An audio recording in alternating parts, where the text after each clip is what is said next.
We have Great. Devish from San Diego has a development and housing question. Fantastic. Hi, Devish. How are you? Hi, Terra. I'm doing great.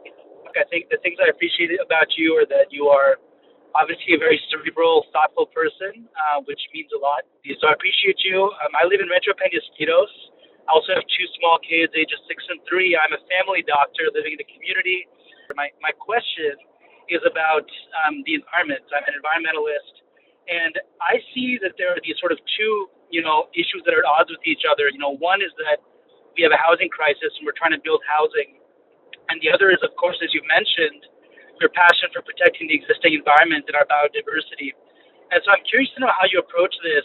I love this question. It's so thoughtful. And I think it does hit on exactly how I've been thinking about this. And I would say, I don't think these two goals of open space and preserving environment and building housing are necessarily or intrinsically at odds. If you're a big sprawl developer who makes all your money on land speculation and buying huge tracts of land and building giant McMansions, you're gonna not be too happy with trying to protect the environment. We know that the kind of housing that most people want and the kind of housing that's affordable, especially for folks that are, first-time home buyers, it's not $2 million mansions with like 5 bedrooms and 4 bathrooms, which is what that sprawl looks like.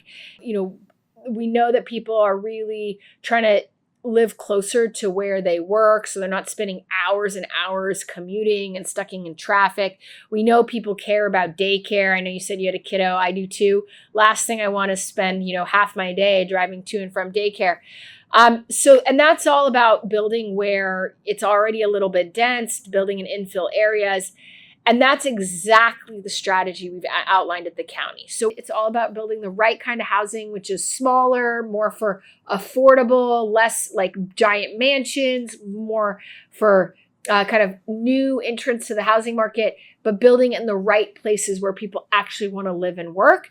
And that allows us to protect our open spaces at the same time.